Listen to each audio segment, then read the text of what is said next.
Greetings, occult decoders. Today, we're crossing a dangerous line, not to discredit Chico Xavier, one of history's most respected mediums whose psychographies were even validated in court to acquit an innocent man in a murder trial. Instead, we'll ask, what if the spirits he channeled were themselves deceived? Astral City paints utopian spiritual colonies.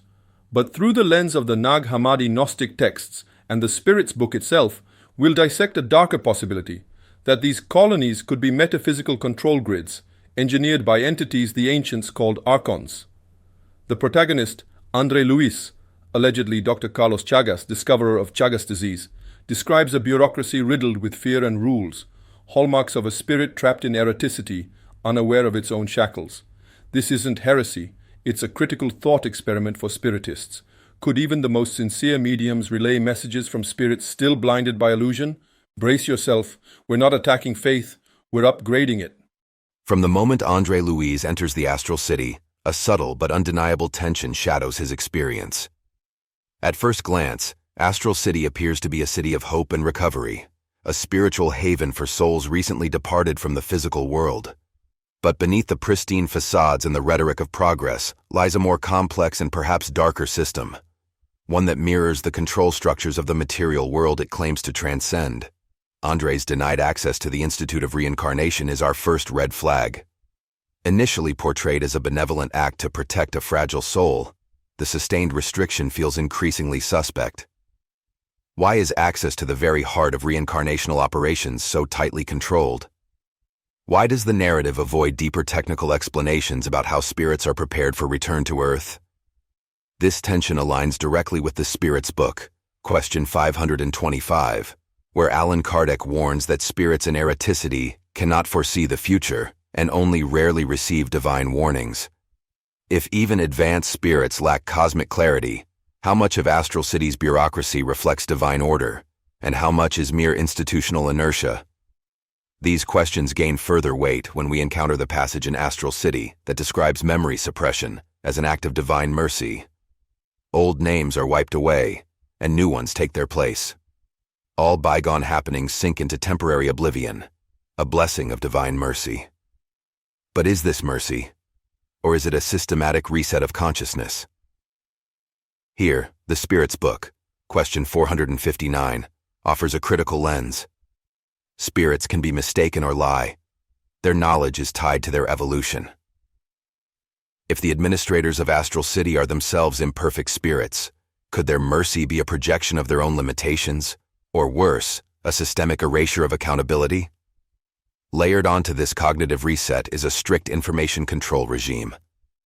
Knowledge in Astral City is doled out sparingly. Each spirit receives teachings only when deemed ready, but who decides when someone is ready? And based on what criteria? We learn that even communication with the Earth is filtered and discouraged to avoid emotional disturbance, but this filtration closely resembles censorship. What we're witnessing is a spiritual walled garden, where souls are fed narratives and stages, preventing them from ever seeing the full structure of the machine they're inside. This aligns with Gnostic warnings about Archons, interdimensional gatekeepers who hoard knowledge, but even Kardec hints at similar risks. In the Spirit's book, question 100, spirits admit their teachings are relative to their advancement and subject to error. If Astral City's hierarchy is staffed by spirits still evolving, their guidance may perpetuate cycles of ignorance rather than transcendence. And then, there is hierarchy, the backbone of any control system. Astral City is governed not through communal cooperation, but through 6 strict ministries, each with its own roles, labor divisions, and reward systems. The governor, described as tireless and all-seeing, presides over it all, surrounded by 72 ministers, echoing biblical or perhaps even Masonic numerology. The hierarchy is total. Spirits who fail to obey or fit in are relegated to the Ministry of Regeneration, where disorder is met with magnetic restraints, psychic reconditioning, or isolation in underground dungeons. This rigid structure clashes with Kardec's vision of erraticity as a fluid state. Question 222 of the Spirit's book notes, spirits are free to seek societies aligned with their affinities. Instead, Astral City enforces conformity, mirroring the Gnostic demiurge's obsession with order. Every privilege in the colony is earned through a currency known as the hour bonus, a reward for service, not unlike labor points in authoritarian regimes. Work is non-negotiable, rest is regulated, autonomy is conditional. Those who comply receive homes, access to entertainment, even proximity to loved ones. Those who don't, well, they're marginalized, placed in holding zones, or told to reflect in solitude. The structure echoes Foucault's concept of disciplinary institutions. Control is internalized by the individual, masked as meritocracy. Yet the Spirit's book, Q.872, insists reincarnation is not obligatory and depends on the Spirit's will. So why does Astral City frame rebirth as a mandatory step in evolution? Is this Kardec's doctrine, or a distortion by spirits trapped in their own bureaucratic paradigm? Even reincarnation, once a symbol of spiritual evolution, is portrayed here as a tightly managed event. Spirits are reincarnated not by free choice, but by spiritual decree, often without full consent. One scene recounts how a soul is bound to a new body, while unconscious of the help being given by higher beings. A veiled admission of spiritual coercion.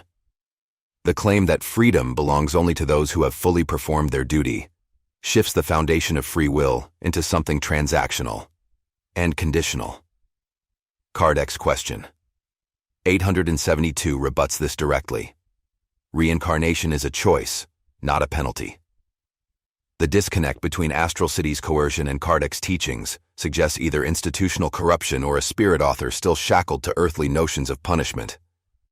Andre himself, in a moment of uneasy honesty, questions the nature of this compassionate structure. He fears the oblivion that comes with re-entry to Earth. Although they no longer hurt, the scars remain. The slightest scratch would be enough to make them bleed again. This is not the reflection of a soul healed. This is the apprehension of a being forced to forget in order to comply. Astral City, then, is not a sanctuary. It is a spiritual customs office, a checkpoint, a holding zone where spirits are processed, prepared, programmed, and returned to the flesh. This interpretation doesn't accuse Chico Xavier of fraud, but echoes Kardec's own caution in question 459.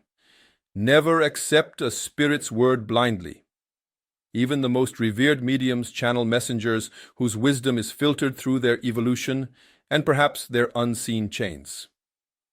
Ultimately, the path to freedom lies not in obedience to colonies, but in the question Kardec himself demanded we ask: who benefits from your belief? Thank you for watching. If you enjoyed this episode, don't forget to subscribe, smash that like button, share it with your squad, and drop us a comment below.